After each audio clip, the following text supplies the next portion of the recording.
Okay, beta. So we are going to discuss paper 5, which is based on planning, analysis, and evaluation. Okay. Basically, your skills to plan, analyze, and evaluate will be checked in this paper. This paper is based on interpretation of these skills. So this is, one of the latest paper, May June 2024 की 5 paper है ये. Paper 5 30 marks का paper होता है बेटा, और 2 question इसके अंदर होते हैं. ओके. तो इसका सेकंड क्वेश्चन होता है, वो यूजुअली ग्राफ उसमें होता है, और ग्राफ रिलेटेड स्किल्स को डिस्कस करना होता है. नाउ दिस इज क्वेश्चन 1 बेटा. अभी जो भी डिटेल इन्होंने दी है, इसको अंडरस्टैंड करना जरूरी है.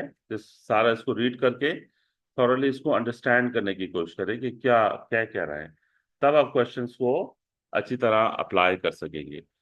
तो क्या कह रहे हैं, titration can be use to determine the concentration of dissolved oxygen in a sample of river water. Okay. तो अब ये जो केस स्टडी है, वो क्या है? केस स्टडी आपके पास रिवर वाटर में डिजॉल्व ऑक्सीजन कितनी होती है, कॉन्सेंट्रेशन क्या है ऑक्सीजन की. That you know this thing कि oxygen is soluble in water, और रिवर वाटर में या वाटर बॉडीज में डिजॉल्व ऑक्सीजन होती है, क्योंकि एक्वेटिक लाइफ सर्वाइव करती है उस ऑक्सीजन पे. तो ये आप पता करना चाह रहे हैं कि रिवर वाटर में कॉन्सेंट्रेशन ऑफ डिजॉल्व ऑक्सीजन क्या है. The procedure for the experiment is given. अब ये प्रोसीजर है, इसको आप मॉनिटर करें. क्या कहते हैं, use 550 cm cube graduated. Graduated का क्या मतलब है? हाँ, तो इस पे स्केल हो. और सिरिंजेस, सिरिंजेस का क्या मतलब है? सिरिंज आपने देखी है बेटा? नहीं, ये जरूरी नहीं कि गैस सिरिंज हो बेटा. वो 50 cm क्यूब, जो गैस सिरिंज होती है उसका वॉल्यूम 250 cm क्यूब होता है. जो गैस सिरिंज होती है वो बड़ी होती है, ये 50 cm क्यूब की है. 50 cm क्यूब की. आपने वो इंजेक्शन वाली देखी है सिरिंजेस? ये ऐसी सिरिंज होती है बेटा, और इसमें होता है पिस्टन, ये, या plunger. Are you familiar with this बेटा?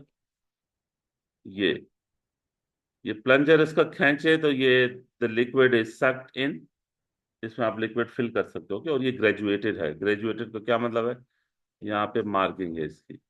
टोटल वॉल्यूम इस सिरिंज का कितना है? 50 cm क्यूब. ओके. कितने सिरिंजेस लिए हैं बेटा? 5 syringes ली हैं to collect 5 separate 30 cm cube sample of river water. तो ठीक है, कोई यानी रिवर वाटर के सैंपल इसमें ले लिए 30 cm क्यूब के 5 सैंपल है आपके पास. अब आ जाइए स्टेप 2 पे. ठीक हो क्या?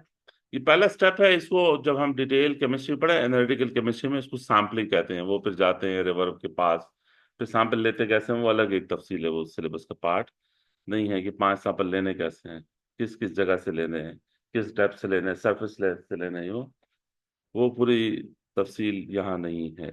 फिर नंबर 2 है step 2. In lab carefully add 5 cm cube of 0.22 mole per dm cube of manganese 2 sulfate into the syringe A and mix well. ठीक है. सिरिंज ए में बेटा आपने क्या प्लेस कर दिया है? कितना cm cube? 5 cm cube place कर दिया. ठीक है. अच्छा, 30 cm क्यूब पहले से था ना उसमें. 30 cm क्यूब क्या था? वाटर था. 5 cm क्यूब ये हो गया. फिर add 5 cm cube of alkaline aqueous potassium iodide. Potassium iodide कितना? 5 cm क्यूब ऐड. कितना वॉल्यूम हो गया टोटल? उसकी कैपेसिटी 50 है. ओके. और फिर 10 cm क्यूब क्या ऐड किया? Dilute sulphuric acid into syringe A and mix well. उसको शेक करें. तो 10 cm cube sulphuric acid add कर दिया, तो 50, उसकी जितनी कैपेसिटी सारी सिरिंज फिल हो गई. अच्छा, now transfer the contents of the syringe A into 150 cm cube conical flask. अब यहाँ पे ये मैंने क्या रख दिया बेटा? ये क्या है? कॉनिकल फ्लास्क है. इसमें ये जो 50 cm क्यूब है, 50 cm क्यूब में 30 वाटर था. 5 cm क्यूब ये MnSO4 है. 5 एल्कलाइन सोल्यूशन है. 10 क्या है? सल्फ्यूरिक एसिड है. ये सारा इसमें ट्रांसफर कर देगा. कॉनिकल, ये कॉनिकल फ्लास्क ए से बोला, ए बोला, बट नहीं, सोल्यूशन ए था. एक मिनट, ए किससे कहा इन्होंने? ए सिरिंज था. ओके. ए सिरिंज था. ओके, ये सिरिंज ए है, और उसका जितना कंटेंट है इकोनिकल फ्लास्क में प्लेस कर दे. ओके. सिरिंज की लेबलिंग ए थी. जी. ट्रांसफर करने से पहले ही वो ड्रॉप में देना शुरू हो जाएगा सिरिंज के थ्रू। क्यों नहीं? उसको तो आप जब प्रेस करते हैं, जैसे इंजेक्शन वाली सिरिंज होती है वो खुद ही ड्रिप कर रही होती है, जब उसे प्रेस करते हैं तो उससे लिक्विड निकलता है, खुद ही तो ड्रिप नहीं करती।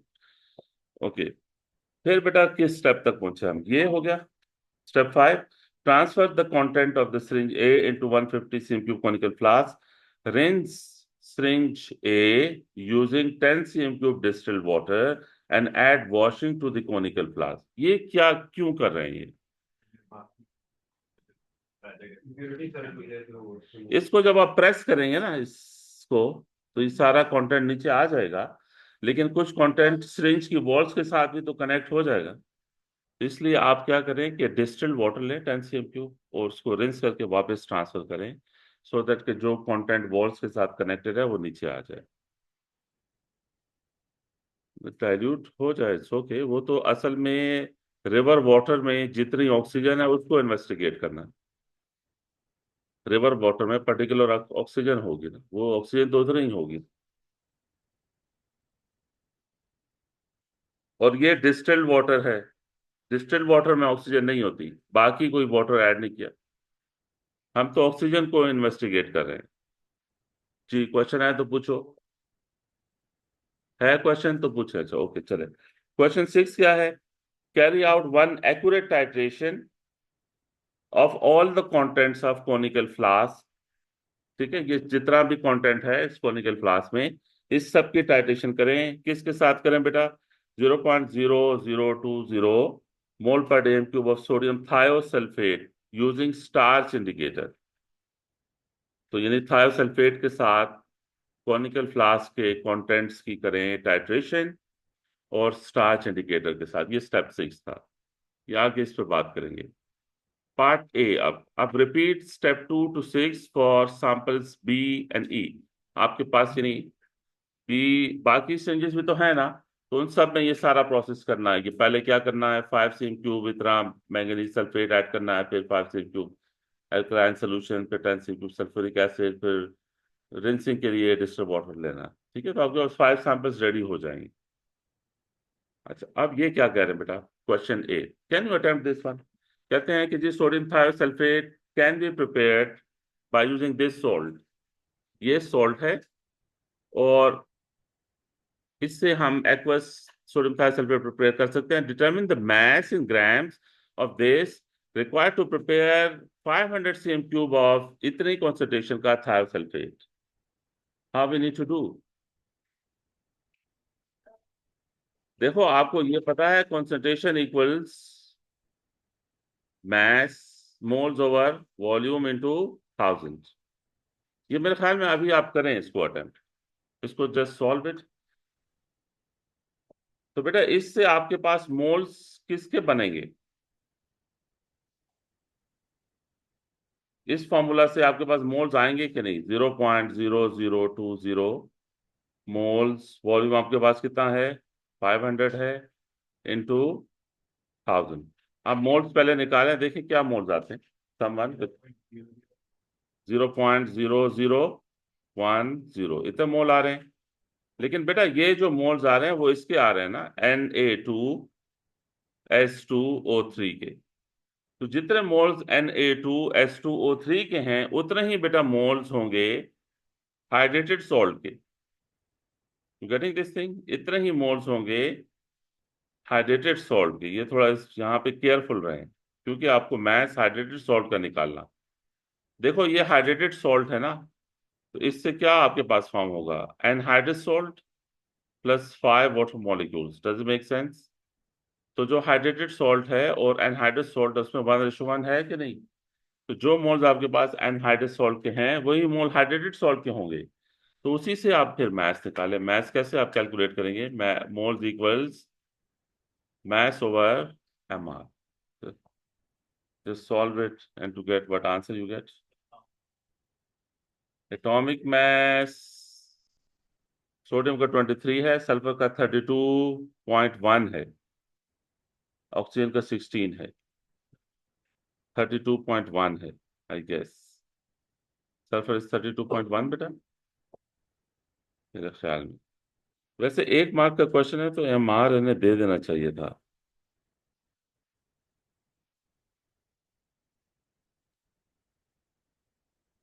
चले, बस यू गॉट द आइडिया कि क्या करना है, इट्स ओके, यू नो।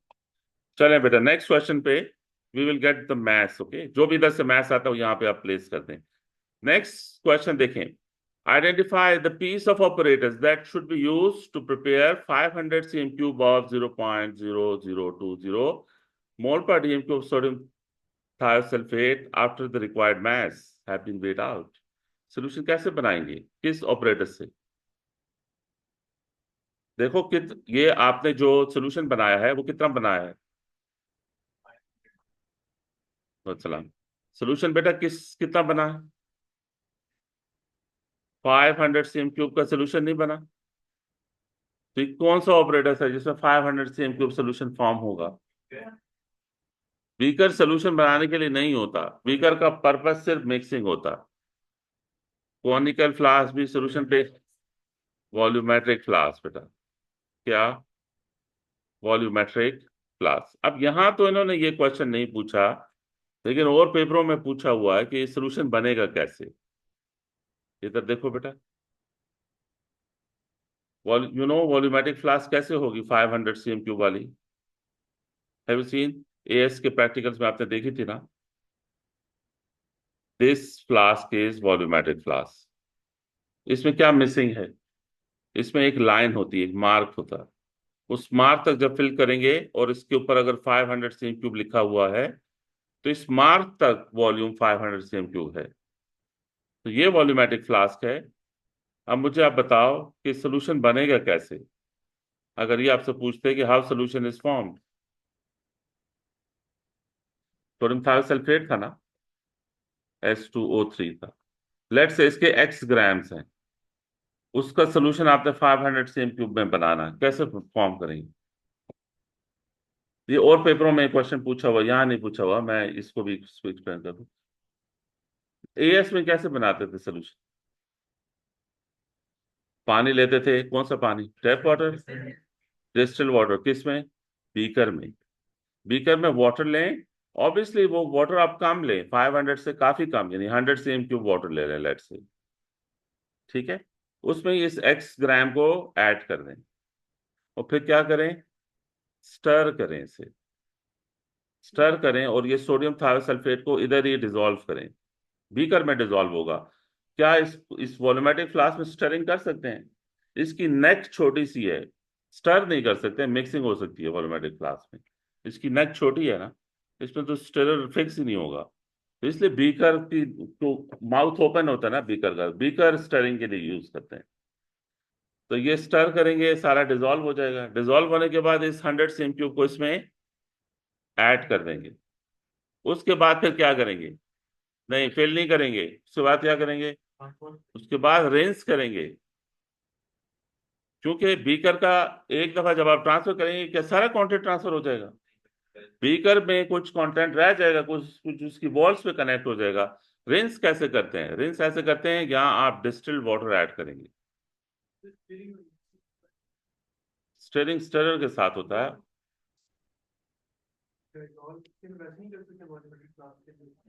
नहीं ना, कुछ सॉल्ट ऐसे होते हैं जो जिनको स्टर ना करें तो नहीं डिजोल्व होते। कुछ सॉल्ट ज्यादा सॉलेबल होते हैं, कुछ सॉल्ट्स कम सॉलेबल होते हैं। स्टरिंग जो है ना, एनर्जी प्रोवाइड करती है, उस एनर्जी से डिसोल्यूशन होती है। काइनेटिक एनर्जी ज्यादा हो जाती है ना, आप मैनुअली मॉलिक्यूल्स को हिला रहे हैं। तो कुछ सॉल्ट जो लेस सॉलेबल होते हैं वॉल्यूमेट्रिक फ्लास्क में डिजोल्व नहीं होंगे। और ये प्रोटोकॉल है बीकर में डिजोल्व करके। बेटा ये प्रोटोकॉल है, बीकर में डिजोल्व करके आप जाएंगे वॉल्यूमेट्रिक फ्लास्क में, सीधा सीधा डायरेक्ट नहीं जाएंगे वॉल्यूमेट्रिक फ्लास्क की तरफ। रिंसिंग कैसे करेंगे? डिस्टिल वाटर ऐड करेंगे, फिर थोड़ा शेक करेंगे, फिर ये ट्रांसफर कर देंगे ठीक है। पानी, डिस्टिल वाटर। नहीं बेटा, 100 नहीं लेना, सिचुएशन टू सिचुएशन देखनी है। जाहिर है बीकर में 500 तो नहीं लोगे ना। 500 अगर बनाना है तो बीकर में थोड़ा वॉल्यूम लेना है ना, 500 से कम लेना, 200 भी ले सकते हो, 50 भी ले सकते हो। डिपेंड करता है ना इसकी सॉल्ट की सॉलिबिलिटी क्या है। मैंने तो जस्ट रैंडमली 100 का फिगर लिया। ये जी, जब इस बीकर के कंटेंट को इसमें ट्रांसफर कर दें उसके बाद रिंस करना चाहिए या नहीं, तो रिंस करके फिर ट्रांसफर करें। उसके बाद फिर क्या करना चाहिए?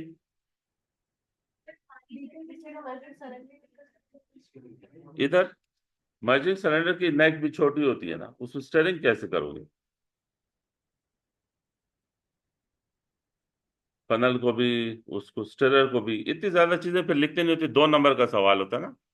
तो अब इस 2 मार्क्स के क्वेश्चन में स्टेरर को भी रेंज करें और फनल को भी रेंज करें, और 2 मार्क्स का क्वेश्चन है, तो कॉमन सेंस से इसके पास ये एक मेन बात लिख दें कि बीकर के कंटेंट को रेंज करें, तो उसका मतलब ये है कि फनल और स्टेरर भी रेंज हुआ। फिर क्या करेंगे, इधर डिस्टिल वाटर ऐड करेंगे कि नहीं बेटा? डिस्टिल वाटर कहाँ तक ऐड करेंगे? मार्क तक ऐड करेंगे, वाटर को टिल मार्क ऐड करेंगे। अब ये आप लोगों ने एएस में, मेरे ख्याल में एएस में एक बच्चा जब प्रैक्टिकल करता है तो उससे आइडिया होता है सोल्यूशन कैसे बनता है। राइट, चलें जी वापस जाएं क्वेश्चन पे, जाऊं मैं बेटा?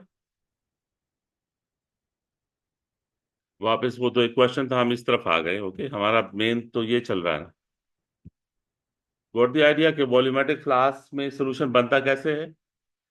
चलें जी आगे मूव करें। क्या कहते हैं बेटा? द ग्रेजुएटेड, अब ये भी बेटा इंटरेस्टिंग डिस्कशन है। The graduation on each syringe are every one, इसका मतलब क्या इस्लाम का? लीस्ट काउंट कितना है बताओ? लीस्ट काउंट जो मिनिमम रीडिंग होती है किसी ऑपरेटर से आप ले सकते हो, दैट इज 1.0।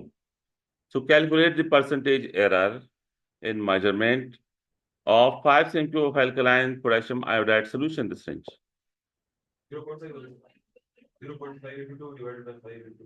0.5, ठीक है, टू इंटू टू क्यों किया? और 0.5 कहाँ? शाबाश। और 0.5 कहाँ से आया बेटा? ये बताओ ये क्या किया है, ये समझ आई सबको या मैं इस पर बात करूं? 0.5, हाँ 5 तो लिखा है ना, बाकी सब क्लियर है आपको? जी 2 कैसे आया? देखो सुनो बेटा, मैं तो ये अप्रोच लेता हूँ, आप ये बाकी आप देखो आपका। चुप हो जाओ, चुप हो जाओ बेटा, सुने। एरर हमेशा होता है लीस्ट काउंट का हाफ। एरर क्या होता है बेटा, ये पता क्यों?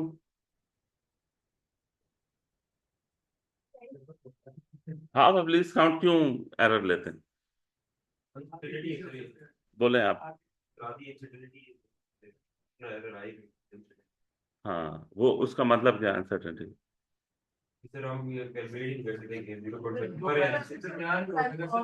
प्लस माइनस 0.5 दो वैल्यूज के दरमियान जो हाँ हाँ सही है बेटा, ये अब सब पहुंचे इस नुक्ते पॉइंट तक, ये जो कह रहे हैं।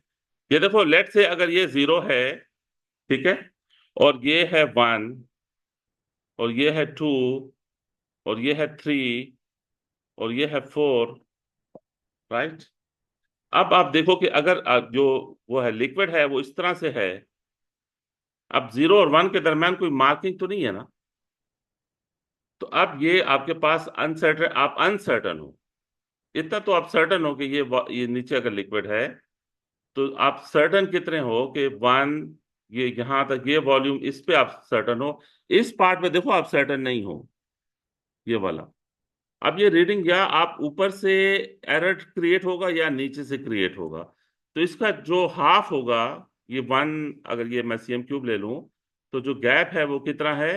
1 cm³ है, उसको डिवाइड बाय 2 करें तो इतना एरर डेवलप होगा लीस्ट काउंट का हाफ। You got the idea? जी हाँ, मल्टीप्लाई बाय 2 की लॉजिक अलग है, वो मैं बताता हूँ, सिर्फ एक जगह मल्टीप्लाई बाय 2 नहीं करना होता। तो हमारे पास जो लीस्ट काउंट था वो 1 था, डिवाइड बाय 2 करें तो ये 0.5 बन जाता है, ठीक है। अच्छा अब जो परसेंटेज एरर है वो कैसे निकालते हैं बेटा? परसेंटेज एरर होता है error divided by reading into 100, ठीक है। अब टाइम्स 2 इसलिए कर रहे हैं कि सिरिंज को हमने 2 बार ही देखना था। क्या बेटा?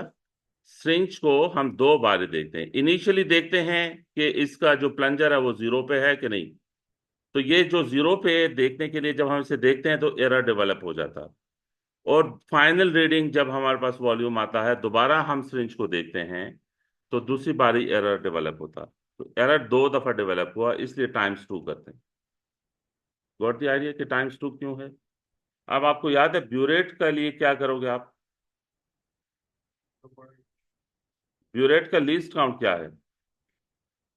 0.1 cm³ लीस्ट काउंट है बेटा। और एरर ब्यूरेट का क्या है? 0.1 डिवाइड बाय 2 करें तो क्या आता है? 0.05। अब परसेंटेज एरर ब्यूरेट के लिए आप कैसे निकालोगे?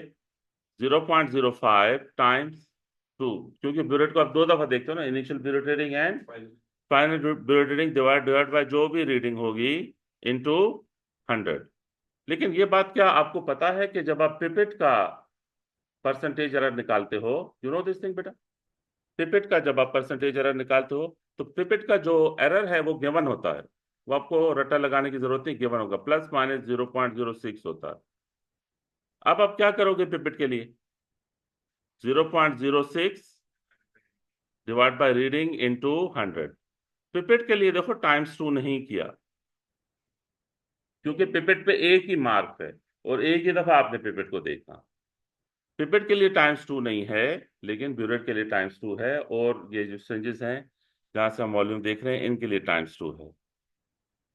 ठीक है, should I go to the question? वो क्वेश्चन जो चल रहा है उसे मैंने खत्म नहीं करना।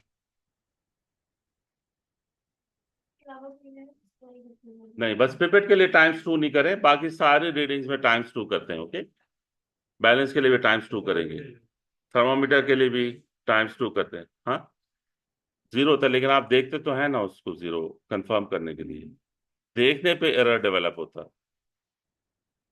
ओके, चलें जी, जाओ आगे। परसेंटेज एरर हो गया। ओके, यस, प्लेस 1 टिक। इसका बेटा आप क्या कंक्लूड करते हो in the table?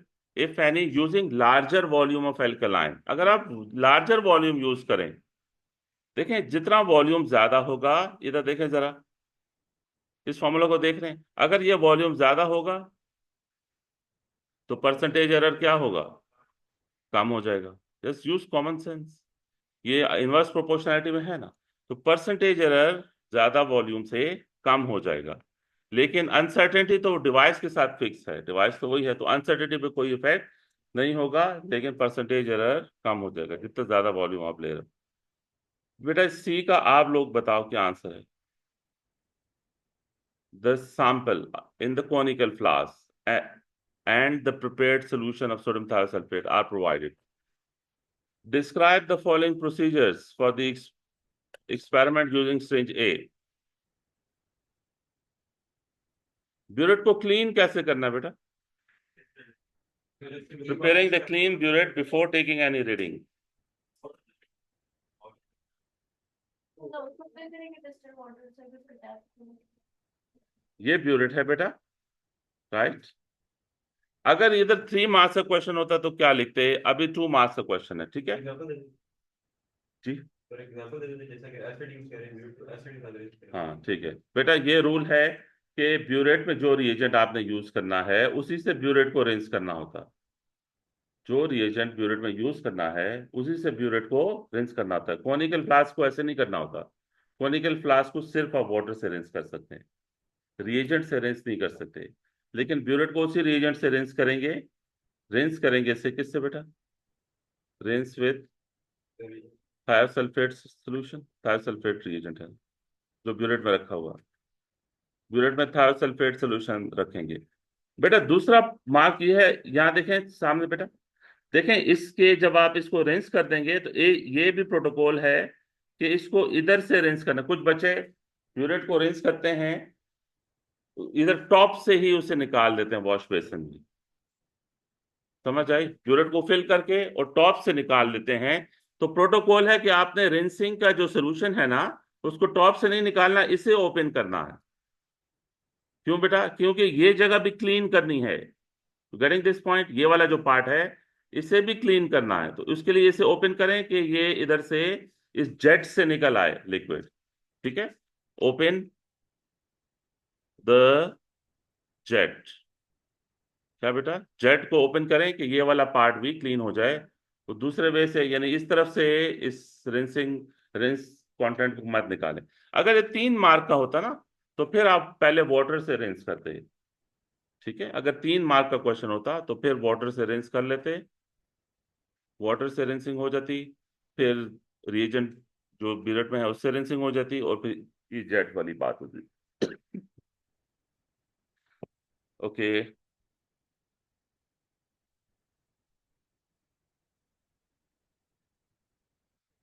accurate titration, better carrying out the one accurate titration in step 6। जी बेटा, इसका क्या क्या लिखें? ये बेटा रफ नहीं करनी ना, एक्यूरेट का कह रहे हैं। हाँ ठीक है बेटा, ट्रांसफर कर दें, ट्रांसफर प्यूरिट एजेंट, और कलर चेंज, इंडिकेटर का कलर चेंज हो। पहले तो ये होता था, इसमें कौन सा इंडिकेटर ऐड किया हुआ? स्टार्च और आयोडीन भी है ना? स्टार्च और आयोडीन है कि नहीं बेटा? देखो, स्टार्च इंडिकेटर आयोडीन में क्या कलर होता है? हाँ, ब्लैक होता है या ब्लू ब्लैक होता है, और एंड पॉइंट कलरलेस होता है इसका। यू नो, एंड पॉइंट क्या होता है? कलरलेस होता है, ब्लू ब्लैक से कलरलेस तक जब हो। अदरवाइज आप लिखते हैं बस कलर चेंज लिख दें बस। ठीक है, तो जी बेटा, किधर ये?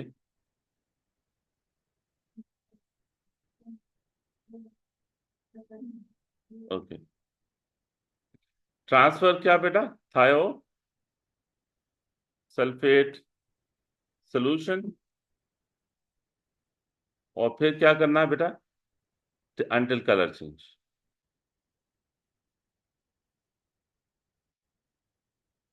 चेंज ऑफ इंडिकेटर, जो कॉनिकल फ्लास्क में रिएजेंट है, कॉनिकल फ्लास्क में स्टार्च इंडिकेटर ऐड करवाया हुआ ऊपर के स्टेप्स में। ठीक है बेटा, फिर ये क्या कहते हैं? Suggest why the reaction mixture is mixed well in step 2 to 4। ये भी कॉमन सेंस आंसर है। स्टेप 2 to 4 में रिएक्शन मिक्सचर को क्यों मिक्स वेल किया? 2 to 4 है क्या, देख लो एक दफा। 2 to 4 क्या है? 2 में हमने क्या ऐड किया? Manganese sulphate. फिर 3 में क्या ऐड किया? Potassium iodide. 4 में ऐड किया क्या? Sulphuric acid. और फिर इनको मिक्स किया। कॉमन सेंस क्या कहते हैं, क्यों मिक्स किया? ताकि ये रिएक्ट कर लें, ये डिटेल इधर आपको। ये देखो, ये जो पोटेशियम आयोडाइड हम ऐड करते हैं ना, वो कन्वर्ट हो जाता है आयोडीन में, और फिर आयोडीन की वजह से ये ब्लू ब्लैक सोल्यूशन डेवलप होता है।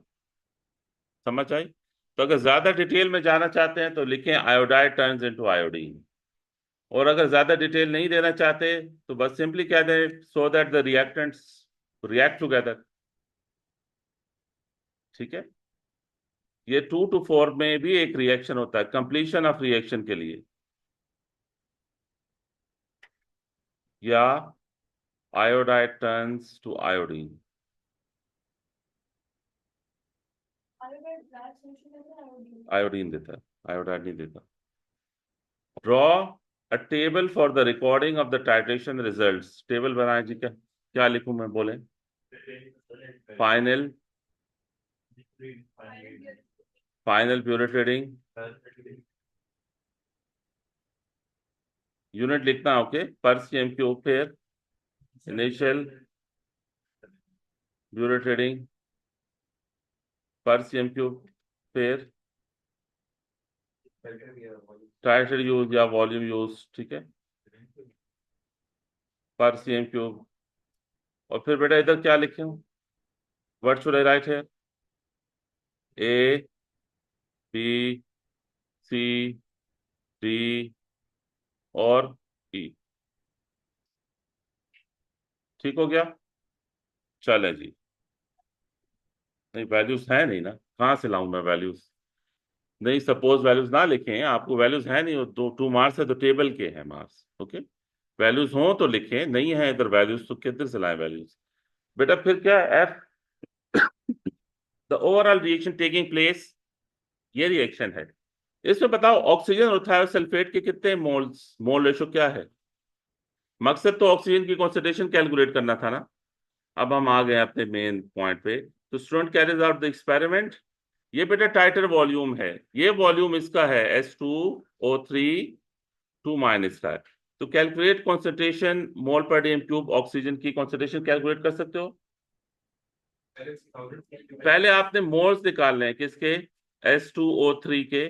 मोल्स किसके इक्वल होंगे, कॉन्सेंट्रेशन टू वॉल्यूम ओवर 1000 के। तो वॉल्यूम कितना है, 12.65 है, डिवाइड बाय 1000, और कॉन्सेंट्रेशन इसके ऊपर गिवन होगी। कॉन्सेंट्रेशन देखो थायोसल्फेट की, थायोसल्फेट की कॉन्सेंट्रेशन कितनी है, 0.0020 कॉन्सेंट्रेशन है ना। तो कॉन्सेंट्रेशन ही चाहिए ना, कितनी थी बेटा, 0020। इससे क्या आ जाएंगे बेटा, मोल्स आ जाएंगे। उस मोल्स के बाद फिर आप क्या रेशो अप्लाई करोगे, 1:4 अप्लाई करोगे। 4 के नीचे थायोसल्फेट के मोल्स लेके ऑक्सीजन के मोल्स आ जाएंगे। जब ऑक्सीजन के मोल्स आए तो फिर concentration equals moles over volume into 1000 होगा कि नहीं? Got the idea? और ये बताओ मोल्स वॉल्यूम क्या लोगे, 12.6 तो थायोसल्फेट का था, 30 लेंगे वॉल्यूम। 30 क्यों लिया, क्योंकि ये ऑक्सीजन थी रिवर वाटर में। ऑक्सीजन किधर थी, ऊपर वाली लाइंस पढ़े दोबारा जाके। तो ये रिवर वाटर, और रिवर वाटर 30 cm³ लिया हुआ है हर सिरिंज में। ठीक है, तो जो भी मोल्स आए थे प्लग कर दो, आ जाएगी कॉन्सेंट्रेशन की नहीं? वाटर तो 30 था ना, ऑक्सीजन तो वाटर में थी, हो जाए ना, ऑक्सीजन तो उसी में थी ना। ओरिजिनल वो कहते हैं रिवर के अंदर कॉन्सेंट्रेशन क्या है ना, रिवर में ऑक्सीजन की कॉन्सेंट्रेशन निकालनी है, रिवर में तो वो बाकी चीजें नहीं थी ना। बेटा ये बताएं बस इसको, just complete it. Freshly distilled water does not contain any dissolved oxygen।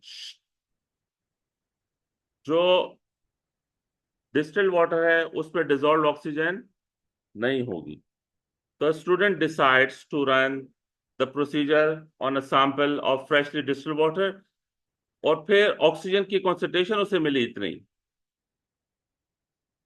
तो ये किधर से आ गई है ऑक्सीजन, डिस्टिल्ड वाटर में तो ऑक्सीजन थी नहीं। एयर वाली इतनी जल्दी हो जाती है डिजॉल्व, टाइम लगता है एयर के ऑक्सीजन को। Suggest why the